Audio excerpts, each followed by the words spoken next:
So good morning, everyone, and a very warm welcome to our, I believe it is our fourth webinar now, on the topic of corporate partnerships and mergers and acquisitions. We have an outstanding panel today. We've got some really interesting questions lined up. I'll have our panelists introduce themselves in just a moment. Quick introduction of the MedTech Innovator team that you'll find here on the webinar today. My name is Frederick Nyberg. I'm the Managing Director for MedTech Innovator APAC, based here in Singapore. Joining me is Glenn Lim, Senior Director Programs, and Bernice Tan, who heads our events and marketing. We expect to have about 40 or so delegates on or attendees live joining us today, in addition to our YouTube and LinkedIn live streaming audience.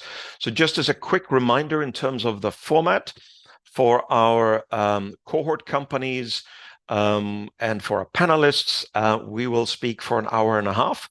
First 60 minutes will be panel discussion, and I'll ask our cohort companies to queue up their questions in the meantime or raise their hand. And after 60 minutes, we'll part ways with our YouTube and LinkedIn live stream audience, and we'll go into closed door Q&A. So at that point, our panelists and our cohort companies, please don't hang up, stay on the line, and we'll get into the Q&A. So with that, let me introduce our panelists today. We are thrilled to have Ashley Whittorf here, Head of Business Development at Johnson & Johnson MedTech for Asia Pacific, based here in Singapore. We also have Felicia Chung here from Olympus Corporation. She's the Regional Business Development Lead for Olympus, also based here in Singapore. So before we start diving into the questions, I'll turn to our panelists, let them introduce themselves. Maybe I'll turn to Ashley first. Tell us a bit about who you are, your company, your role in that company, and maybe if there are some strategic areas of interest and focus that J&J is looking at right now. So Ashley, please. Sure. Thanks so much, Frederick. Thanks for having me today. My name is Ashley Whittorf. I oversee business development for Asia Pacific. We have teams in China, Japan, and Korea. And then also work to focus, of course, on other markets across the region. Have been in Singapore since 2020. So really enjoy this role and seeing all of the great innovation that's here in the region. In terms of what we do, so it's everything from licensing, partnerships, M&A, investments, working closely with our corporate investor arm, JJDC, on the equity investment front. But then also looking at how to support our supply chain organization and looking at new and creative ways to work with our partners there. In terms of what we're looking at, for those of you that follow J&J, you may see this theme that looking to move into higher growth segments, with our track record, of course, looking closely at the past couple of years. Huge focus on interventional cardiology. And what's happening in that space, but also, and this one of the strengths that we see in the region from the perspective of robotics and digital, and also biomed tech. So I think those are some of the big areas that we're watching closely right now. Very good. And we'll talk a bit more about some of those areas later on. Felicia, glad to have you back. Thank you for having me back. So sorry, I think there was a glitch there. Yeah, so Frederick, thanks for having me back again this year. It's a pleasure to speak to everyone again. So as a background, I head up the business development efforts for the Asia and China regions. And at the same time, I'm also responsible for the business development efforts for urology, gynecology, as well as single-use endoscopy within Olympus. So our global business development function is out of the US, and the focus that we do within our function is really in investing in companies. So we acquire companies through M&A, we do JVs, we also do strategic minority investments.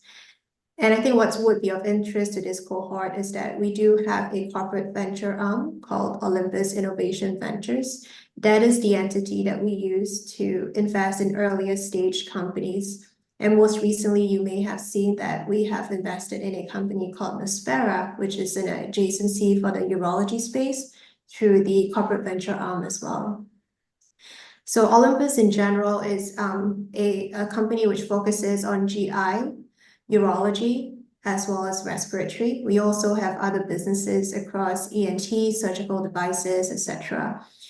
The company is mainly about, the large part of it is really in the endoscopy business, and that's what we call the endoscopic solutions division. That's about 60% of the revenue. The remaining 40% is what we call the therapeutic solutions division, and that division really focuses on the therapy side of things, leveraging our capabilities in imaging for urology as well as respiratory. Very good. Thank you so much for those introductions. So let's dive in. And first, a more sort of a macro question to both of you. COVID now seems so long ago, but we've seen now elective surgeries, procedure volumes pick up, and overall things are looking up for the MedTech sector in terms of revenue, earnings, and so on. Looking at Asia Pacific and the work that you are both doing here, what are some of the areas that you see driving growth in this part of the world? And that can be either in terms of geographical markets or specific clinical segments. And Ashley, maybe I'll turn to you first on that. Sure. So if you look at the businesses that we operate, of course, we have orthopedics, which is our implant-based business, surgery, which is Ethicon, and then a number of interventional businesses. So our stroke business in Cerenovus, Biosense Webster with electrophysiology, taking a step back and looking at surgery, Mentor, and then our newer businesses being Abiomed and Shockwave. So I think really we're seeing this globally in terms of growth in cardiovascular intervention. Of course, I think we're all continuing to experience some amount of supply chain challenge. Felicia, I don't know if you are, but we talked a little bit about that in our earnings call that was last night, Asia Pacific time. But then too, some of the headwinds that we faced in some of the markets in Asia Pacific, of course, with VBP in China. You have a doctor strike in Korea. But I think with all of the challenges, there are also, of course, silver linings. So looking at some of our growth as we bring these new products and innovation into Asia Pacific as well. And I would say, Frederick, as we look at where we're doing our new product introductions, we're seeing more and more those technologies coming to this region, in some cases first, especially as we think about our clinical and regulatory strategy. We are seeing more of that and really leveraging the innovation that's coming from this region, specifically with respect to digital and robotics. Very interesting. Thanks for that, Ashley. And Felicia, your thoughts on what's driving growth in this part of the world for Olympus? Yeah, I think in general, this part of the world, which is similar to global, our main bread and butter business has always been the endoscopy solutions division business that's primarily focused on GI. And that continues to be a key driver of growth in Asia Pacific. So generally, I think across the mature markets and even in some of the large emerging markets, we continue to hold about 60 to 70% market share. I think in Singapore alone, it's a big driver for us, where we hold about 80 to 90% market share in that space. I think alongside that, as we, that is the main core business, we also start to see a lot of pull through from the therapeutic side of things as well. So Asia in general, I think outside of China has been a growth market for us. As Ashley talked about China, I think we see similar situation there, where there are still headwinds coming in from the VBP, the Made in China policy, and obviously China is a very vibrant space for innovation. And so there's obviously a lot of competition from very talented startups domestically as well that constantly comes up with disruptive technologies. And they offer a very good play in terms of the value segment as well. So I think those are some of the headwinds that we see for MNCs operating in China.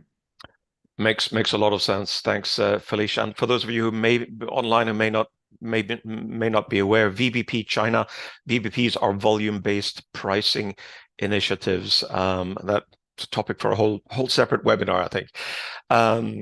Let's get a little bit more tactical here, and I wanted to ask you both about this whole concept of corporate partnerships. It can obviously take a lot of different forms. An outright merger and acquisition is relatively rare. I would imagine each of you see much more often maybe a minority investment, a clinical research collaboration, a technology licensing agreement, distribution agreements, and so on. So for you, in terms of collaborations with smaller companies, what are the types of collaborations that you see in your region, and typically are they handled by different parts of the organization within J&J and Olympus? And Ashley, I'll ask you first. All right, Frederick, and I'll pull up just a quick slide to kind of help with this part of the conversation, if that's okay. Let me know if everyone can see this. By the way, is that a slide you can share with us separately, and I can share with the cohort companies? Yeah, no problem. Thanks. So those of you on the call here, you don't need to take notes. You will get a copy of the slide. So this is, Frederick, can you see this? I can see that. Yeah. Okay, that's perfect. Clear. Thank you. So this just gives a snapshot of all of the different types of kind of common deal structures. And I would say for us, what we see most frequently in the region, at least to start, are some of these structures that are highlighted in red. So distribution agreements, co-promotion, co-marketing. If you look at kind of a co-marketing situation, there are situations where you can partner with an MNC where they're what's called your sales agent. So instead of you having to build that sales and distribution infrastructure, which I think, Frederick, and maybe this is something to share with the cohort later, building that infrastructure costs just as much as the entire development cycle. Right. And when you think about how this industry really works, that typically ends up at some point likely getting dismantled to some extent. So all of that investment that you've made, you don't get the permanent value creation from it. So that's something to think about as well, as a small company. And I know the challenge is always, well, you know, we need help at the beginning. You want to see, you know, adoption and how it's doing in the market. So it's always that give and take. And we certainly understand that. But these are some of the different ways that you can leverage MNCs to get into the marketplace, leverage their sales channels, you know, really build your brand, depending on the type of agreement. And I think it's a great opportunity to prove out the technology, to prove out the relationship, and really get used to working with one another. So I think, you know, and Frederick, I think there's a question later. We'll talk about this a little bit more. But I think within the region, that's really often where we start, to see how this is going to play out, get some market adoption, and then look at some of the other different types of deal structures. Terrific, very helpful. Great chart. Thanks for that, Ashley, and thanks for sharing it. Felicia, do you see similar areas or within Olympus, or are there other areas as well where you see collaborations with smaller companies here? Yeah, so just to clarify, with smaller established commercialized companies, we typically see very similar structures of partnership as well. And most of it, I would say, we are more comfortable starting usually with a distribution partnership, and that sets the path, as Ashley was talking about, to see how the partnership, the technology actually proves out in the market. For earlier stage companies, I would say that, you know, obviously they're not yet commercialized, so that distribution partnership is not yet there. But oftentimes, depending on, you know, the technology of interest, we also do offer up, you know, mentorship programs, as particularly in the digital space, that will help the startup companies understand, what's the best way to commercialize, what's your regulatory strategy, your reimbursement strategy, etc. So that I think is another channel that's more for startup earlier stage companies. Makes sense. That's helpful. What I wanted to ask you as well, and maybe Felicia, I'll just stay with you here for a second. Is there we very often tell startups that they should approach and reach out to corporates relatively early. Is there a risk for the startup of entering into a partnership with a strategic too early? Is it something that if you were to start a conversation with a startup and you see that they already have a partnership with, let's say, one of your competitors, would that be an issue for you? And how should a startup navigate some of that? So my advice to a startup is it's never too early to reach out to a strategic. Putting aside, whether the request is for funds or etc. It's always good to make that first contact so the strategic knows exactly who you are and the relationship can be built along the way. As we all know, fundraisings are always on a very tight timeline. So by the time the relationship is built, the strategic would already have built up their understanding of the technology, the company, the management, etc. And the process of diligence can always be accelerated because of the prior relationship that's already been built. Getting into a partnership with a strategic too early, I don't think so. I think it's really depending on the situation. One thing I would say is that, if the company is very early stage, make sure you're working with the right strategic that can actually deliver value to the company in a sense of helping you to commercialize or think through, what is your clinical strategy all the way through commercialization. The last thing a startup would want is to partner with a strategic too early, but a strategic basically has no value to deliver. And at the end of the day, you basically, if it may block out other strategics that may want to come in, especially if the early investment entails certain rights over the equity on the company. Very helpful, Felicia. Ashley, your perspectives on this. Yeah, no, I think the earlier you connect and start to build that relationship, the better, and making sure you're on a company's radar. It's the same with investors. You don't want to be asking for money when you need the money and getting to know someone when you need the money. You want to be, asking someone who you've built a relationship with. Yeah. I think if you kind of compare that to, let's say, a friends and family round, you're asking friends and family, people that trust you. So you don't want to be waiting too late. If you think about, from an exclusivity perspective, I think that's something to watch. Because if it is too early and you lock yourself into working with one partner, as Felicia said, you may not see the same value going both ways in a partnership, and then it's harder to kind of unwind that. And so when we look at working with other companies who may also be working with our competitors, that's kind of the first question is what type of agreement have they put in place with that competitor? If there is exclusivity, we don't have the option. Right. And typically, there are strategic rights associated. If you think about, a large equity investment, you're typically going to see a company asking for some of those strategic rights, whether it's first refusal or negotiation. And this is what Felicia was touching on. So again, just something to consider. Very helpful. Yeah. Sorry, go ahead. Yeah. No. No, that's great. I think you both telling the same, providing the same guidance here, and that's really helpful. Ashley, I'll stay with you here for a second. What specifically would you look for in terms of qualities in a startup as you're approaching a startup or get approached by a startup for the first time? What are some of the qualities you look for in that startup before you even begin due diligence or anything like that? Sure. I mean, of course, there's the technology, but I think just as important as the management team. If you have a very early stage company, it could very well just be a physician and an engineer.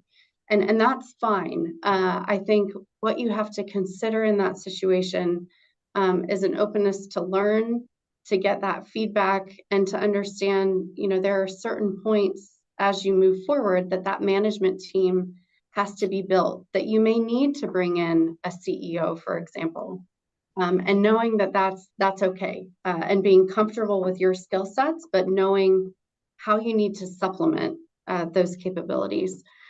Also, knowledge of the product, the competitive landscape, not just within a market or Asia Pacific, for example, but globally. The market is very much global, and so you have to know what your competitors look like in the US and Europe as well. And two, how to commercialize and get the product paid for. You could have something that's just the most amazing innovation, but if you can't get it paid for, it's very difficult for that, of course, to be successful.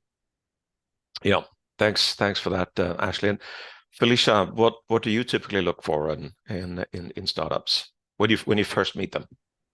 Yeah, so I mean, as Ashley was saying, the first thing is obviously the technology of interest. Yeah.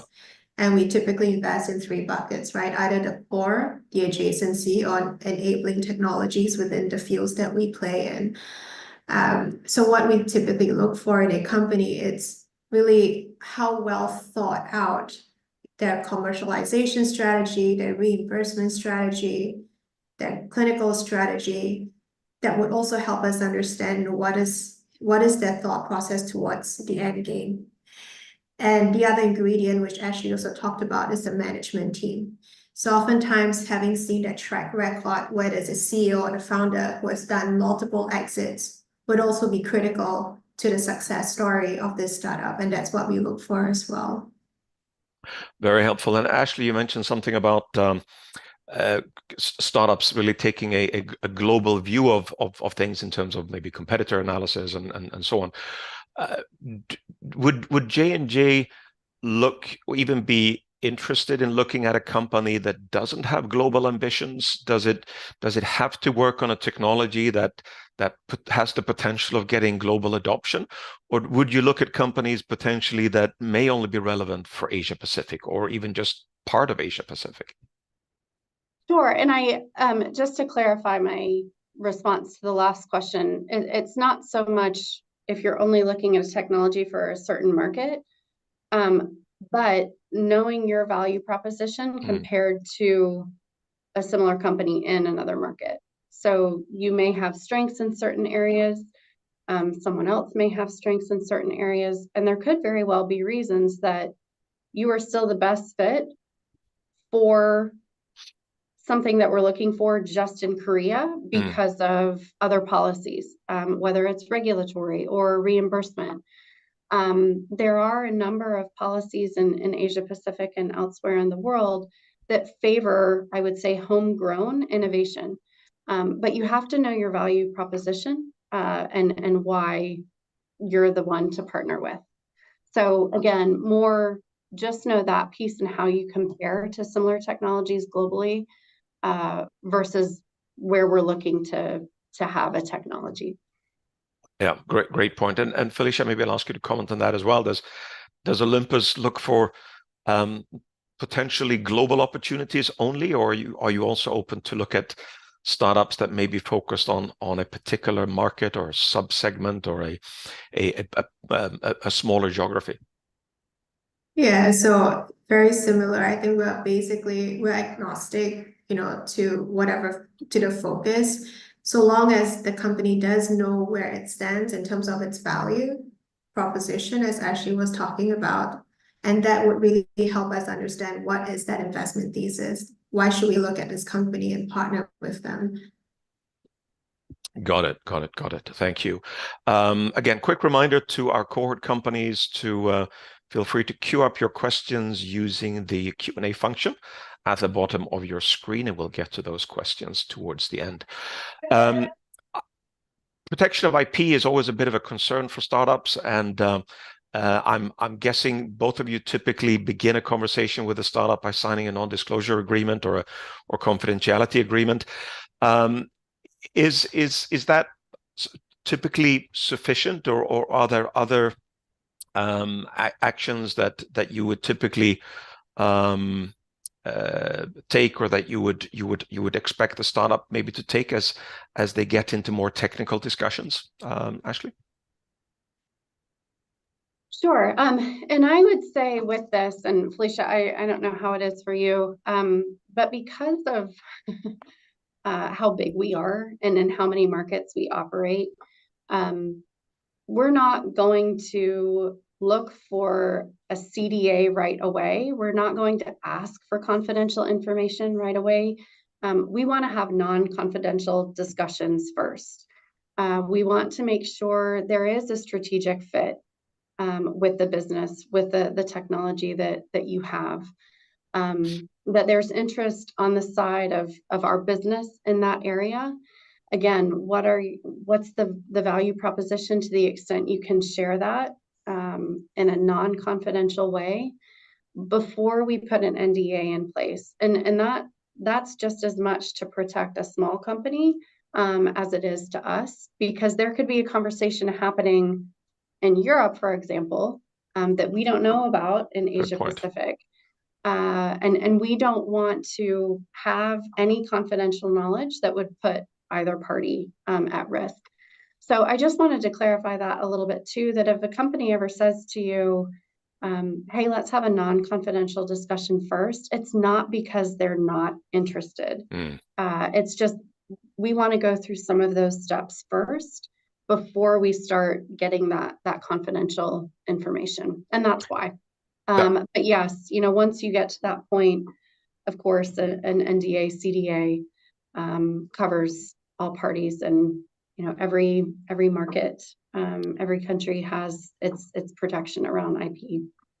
That's a really important point. Thanks for bringing that up, Ashley. And I think many startups here, they're aware that typically an institutional investor is not going to sign an NDA or a CDA, but they may not be so clear about a strategic not wanting to sign an NDA and what the rationale is behind that.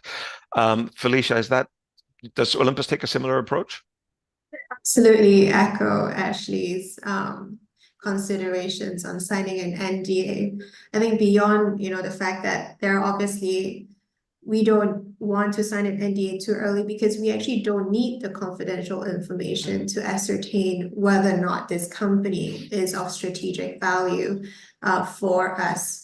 So not having that in place, I think, facilitates that initial conversation. And as Ashley was talking about, it actually protects both parties. Good feedback. So that's a useful takeaway for the cohort companies here. Thank you. Common mistakes, red flags that you see as startups approach you to have an initial conversation. What are some of the concerns you have, and maybe in terms of maybe the startups not doing their homework, which I think is fairly typical. Major red flags, Ashley.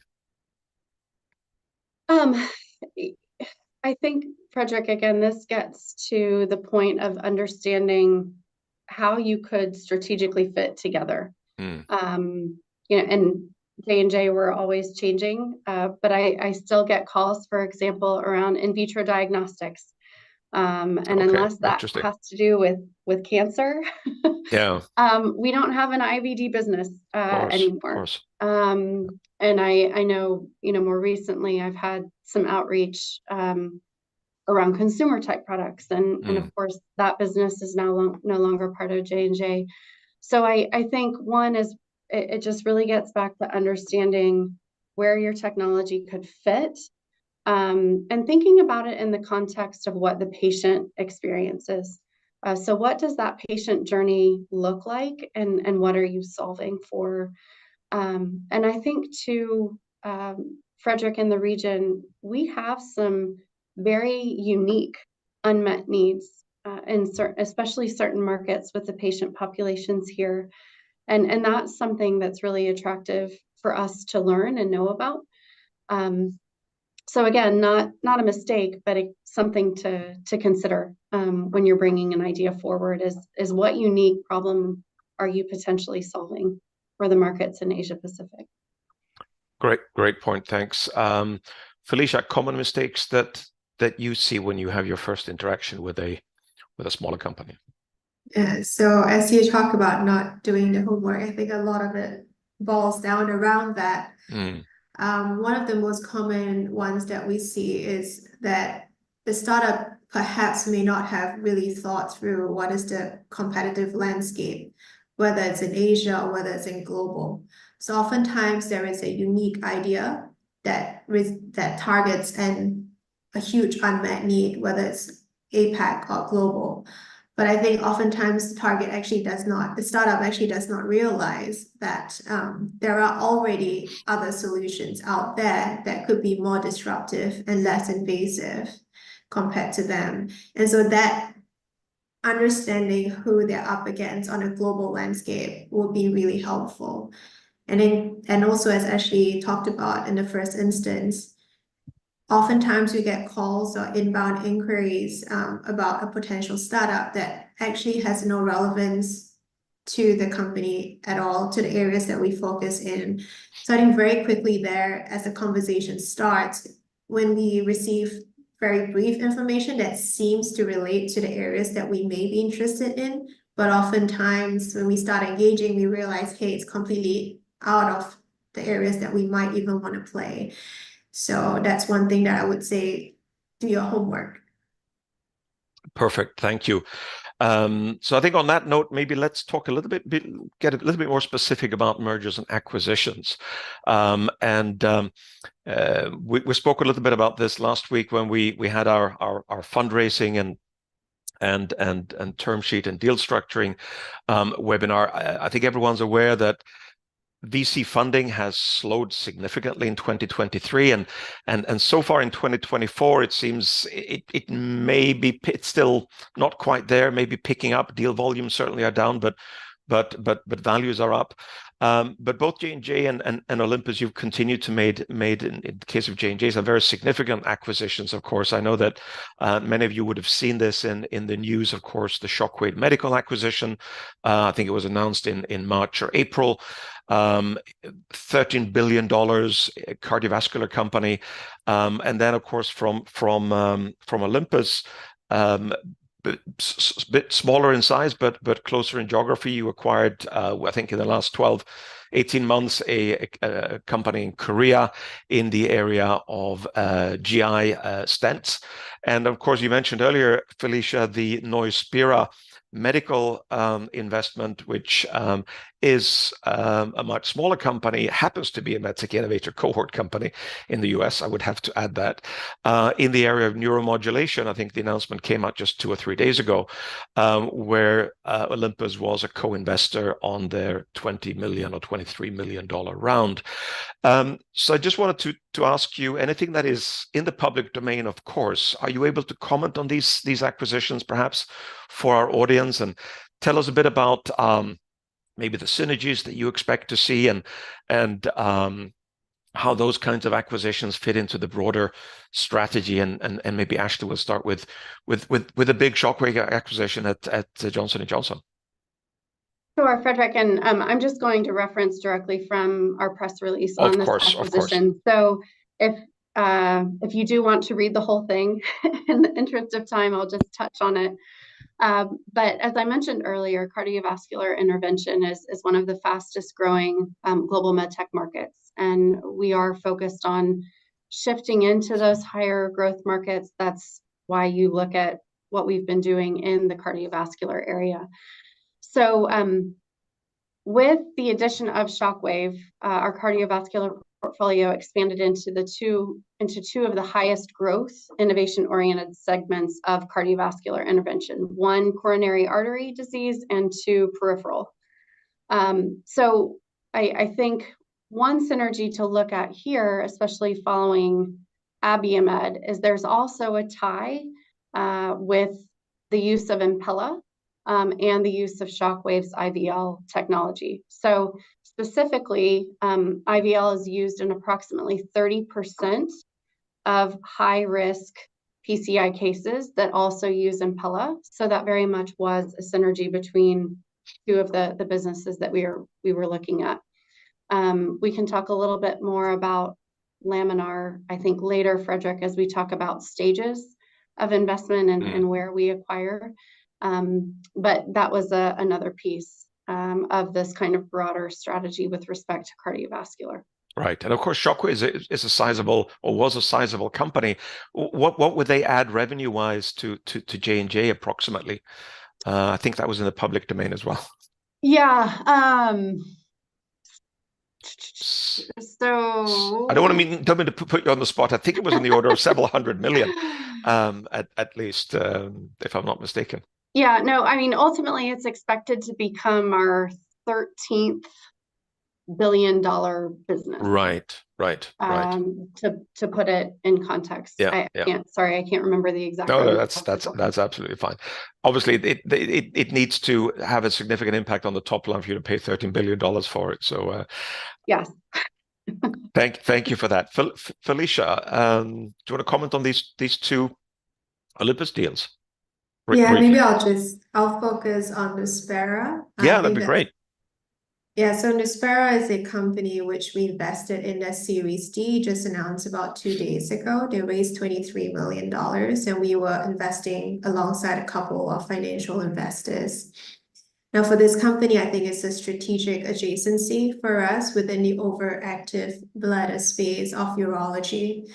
So as a context, urology for us is one of the 3 focus areas for Olympus. It is a segment that we see high growth.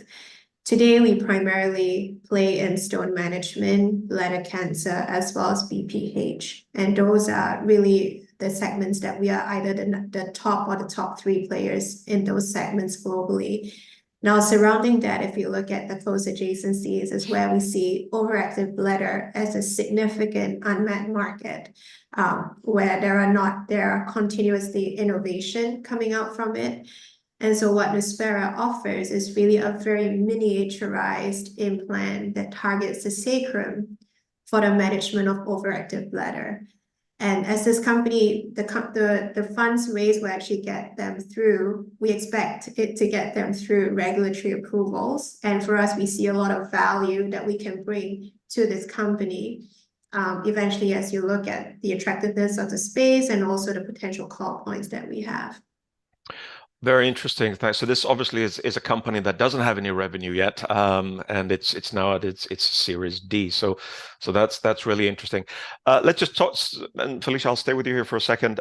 Talk a little bit about these smaller acquisitions. Are they typically just simple tuck-in acquisitions, adjacencies that will then sort of fold into your main product line, or are you looking also potentially for transformative innovations that you could build entirely new businesses around, or are you open to look at both?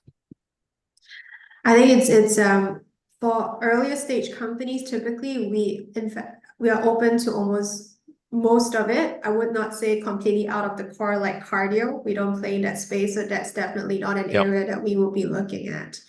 So I would categorize our investments for earlier stage companies into 3 buckets. So that's really the core, so the tuck-ins into GI, respiratory, urology. And just to be clear, all of those focus areas are really for us using through the scope itself, where we are leaders basically in the visualization space. The second part that we see is an adjacency. So that's where Nuspera, our recent investment, will fall into. So we are already in urology, but we're not in overactive bladder. And there's a lot of synergies that we believe that we can deliver within the OAB space in itself and not just the company. And hence, that would be an investment that we would look at. The third bucket would be really technologies that enable the platform that we have to improve the patient care pathway. So that's really more like the digital, the generative AI type of technologies. Very, very helpful. Thanks for that. And Ashley, I know that J&J typically you don't publish your smaller minority investments in smaller companies, and that's absolutely fine. But for those where you where you go in and maybe take a minority stake in a smaller, earlier stage company, is that then typically a traditional tuck-in, or are you also looking for potential innovations that you could scale and build entirely new businesses around, or does that really only become relevant when you're looking at companies the size of Shockwave? No, it can very much be both. Okay. So if you think about, you may place some bets in a handful of earlier stage companies where you have a 5 to 10-year vision of creating a new business. So I would say that it might not be a tuck-in, but there is a broader strategy at play when we're thinking through that. So you may be pulling some pieces together to create a new business. Right. And how early does J&J look at some of these potential investments? What stage typically do you work with these companies?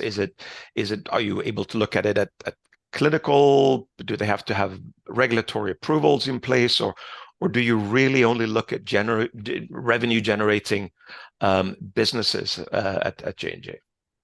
Yeah, so I think too, Frederick, it depends on how on strategy something is, and the demand and prioritization of that. So yes, if you look at our most recent acquisitions, more of those are bigger. They are in a commercial state, but at the same time, if you look at Laminar, for example, that is much earlier. So I think it can vary. But again, the value proposition and how it fits into the broader strategy is what's happening behind the scenes. Makes sense. I I think would Felicia, say, go ahead. sorry, too, Frederick, is just, I think for all of us, given the current macro environment, it is, of course, more challenging to make dilutive acquisitions right now. And if you look at kind of the cycles that we see in MedTech, that will evolve. It changes. Right now, it doesn't feel great. But I just encourage all of you very much to stick with it. We understand the frustration. And there are 2 times where we see great technologies that we just can't do everything that we want in a particular year, for example. Understood. So that's helpful. Felicia, I think you mentioned earlier having a prior relationship with a company that you ultimately may make a minority investment in, or either acquire.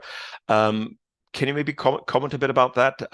Is that something that having that pre-existing relationship does that really help you in then staying in touch with a company and then ultimately perhaps making an investment decision? And if you don't mind me asking about the Noisbera situation, was it a situation there where you already knew the company really well 2 years ago and you've kept in touch with them since, or did they come knocking on your door 3 months ago? I guess that was probably not the case, but I think you get my question. Yeah. So whether it's an M&A, strategic investment, or early stage investment, I would always say give us time, to let us get to know you earlier, rather than at the point in time the company wants to raise capital. So as we all know, the timeline to raise funds is always very tight. It's very different from an acquisition, which takes a much longer timeline. So for early stage companies where speed is of the essence and you need that funding, give the strategic some time to get to know you. Oftentimes, perhaps the initial conversation is probably not sufficient. There might be further discussions that may have to take place. Considering all that, a last minute ask may not be helpful for both parties. So for example, if it's a last minute ask, but it's a great technology, we have other projects lined up for investment, then it's just not going to be possible, or it's going to be challenging, I think, on the strategic's end. Makes sense. Pitfalls that you see startups encounter during an M&A process. What are, and Felicia, maybe I'll stay with you on this. What are some of the mistakes that startups perhaps do during the course of an M&A process? What can they do to perhaps facilitate that and expedite it? Yeah. So I would say have your information well documented to facilitate the diligence for an acquisition. Some of the pitfalls that we see is that, for example, numbers don't add up. There's a lot of mistakes in the revenue model, or for example, the revenue model is there, but the numbers are not well thought through. And therefore you engage in a lot of discussions on why, these assumptions, how does it make sense? How have you thought through all of that? And I think along the way, if there are a lot of gaps within the information provided, it also does not give the acquirer the confidence, that the company's books are actually probably solid. I understand. Typically at Olympus, how long can a due diligence process take from start to finish? So I would say it differs from earlier stage investing through an acquisition. Obviously, the diligence for an acquisition or a strategic investment with options to acquire will be a lot more in-depth compared to an earlier stage investment. So our OIV fund, Corporate Venture Fund, Olympus Innovation Ventures, is actually a separate entity. And they do a more light touch as corresponding to the level of investment that we would make. And with that, I would say that we could typically run as fast as a few weeks to and depending on the timeline, if it allows, slightly more than that. So I wouldn't go into the details of the Nispera investment, but all I will say is that the relationship, as you asked, was cultivated earlier on. The moment we knew that they wanted to raise funds, we were already prepared at the door, knowing what we knew about the company, and that really facilitated a very quick turnaround on the investment cycle. Very helpful. Some great takeaways there, I think, for our cohort companies. And Ashley, same question to you there. How long does that process typically take at Johnson & Johnson, depending on size of company, obviously, and size of investment? And if there are any particular pitfalls that you see mistakes companies make during the course of that due diligence process? Yeah, so I think if you look at pitfalls, especially in Asia Pacific, the environment is changing so rapidly. And it makes it even more challenging, I think, for an early stage company to watch what's happening, let's say, from a policy perspective, that could impact their value proposition. So I would say the evolving landscape and impact of policy, as Felicia said, things come up in diligence all the time that you don't expect. And I would say, too, some misalignment in terms of the value that's required on behalf of both parties. If there's not a great match, you might not realize it until you're, rather deep into a negotiation. And so I think that's why, too, and I encourage companies that we talk to be very upfront about what's most important to them. So we can work through how to meet in the middle and establish a great partnership that creates value for everyone.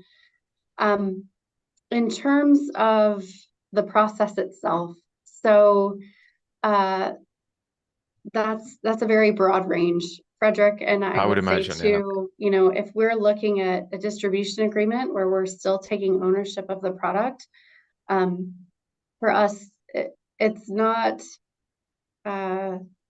so different than an acquisition. And I would say in some cases, a partnership can be even more challenging because you're working together as two separate entities for a longer period of time. Right. And that's where I was saying, too, if you're entering into a distribution agreement, you have to figure out a way to be great partners versus an acquisition in some cases. So I would say, that's probably something that's not as expected as the level of diligence for something like a distribution agreement is still very in depth. for us. Yeah, especially obviously if you take ownership of the product and put a J&J brand on that, I can absolutely imagine. In terms of exit strategy, many early stage startups that we come across are already talking about possible IPO or possible trade sale and so on. Is that a good idea? Should a relatively early stage startup already prepare itself for an exit, and does that preparation look very different if they think one day they're going to do a listing, public listing, and alternatively do a trade sale to either a J&J or an Olympus? Ashley, maybe I'll stay with you on that.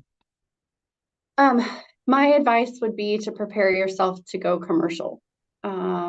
Focus on how you're going to do that. Not focus on just the exit and what that looks like. I see a lot of companies spend a lot of time on, oh, we're going to look to sell the company here or go public here, but there isn't the same amount of thought into how you're actually going to sell the product and be commercial. And again, just given the current environment, while there are, of course, situations where companies are acquired, in some cases go public before they're commercial, I think the more important piece to focus on is how you're going to sell it. Great advice. Felicia, your thoughts on that exit strategy? Yeah, very similar to Ashley. I do think that keep your options open. It's good to know when or how you want to exit, which route you want to take. But it's even more important to know how you're going to bring the company to successful commercialization, because that's what's going to drive your value. Great feedback. I think we just have about 5 minutes or so left of the hour. I wanted to just let you each maybe share some of your final thoughts, recommendations, guidance to the cohort companies here on the call, reflecting on what we've been talking about today. And Ashley, I'll turn to you first, perhaps, for that. Sure. So I think if you consider how to prepare yourself for a conversation with a strategic, and what you're looking to get out of that, again, one is knowing the competitive landscape. Because if that's not presented to us, we're going to go and do that work first, and that pushes out the conversation, versus if that's something that's presented, it's more validating that information. So if you're looking for a relationship to move more quickly, again, it's so important to know your value proposition. I think the other piece is to ensure you have a champion in one of these strategics. And given turnover in a larger company, it's great to have more than one. So if you have someone in R&D, if you have someone in the commercial business and marketing, if you can pull a group together that is really your champion, it makes these deals go much more quickly, versus us working to get that consensus. So again, I think going back to the question of, is it too early? It's never too early, because the more people that you connect with across the organization, I think the better off you are. Excellent. So getting on the radar screen early and making sure that you have a team of in-company champions. I like that. Felicia, your thoughts, final thoughts. I think Ashley summarized pretty much everything very well. The only thing I would add is, just there are many ways to reach out to a corporate, whether it's through networking at a conference, through finding a contact. So oftentimes, not only do I meet a lot of startups and initiate introductions at conferences, we also have a very seamless organization where a startup may approach someone that they met within the organization and very quickly finds its way back through the business development team. So I think that's probably one of the questions I saw that was raised on the Q&A side. Just don't be shy. reach out early, reach out to anyone. It will find its way to the business development team. But obviously, if you know who to reach out to already, then that's a great start. That helps. Thank you so much. And on that note, are you both comfortable with us sharing your contact email with our cohort companies? Of course. I see both of you nodding. Thank you. So we'll share that with our cohort companies in our Slack channel right after this session. So with that, let us part ways with our YouTube audience. Thank you both so much for a very insightful and engaging conversation. Great insights. I think some terrific takeaways there for our companies. We have a number of questions lined up that we'll get to in just a moment. So don't hang up, don't go anywhere. But we'll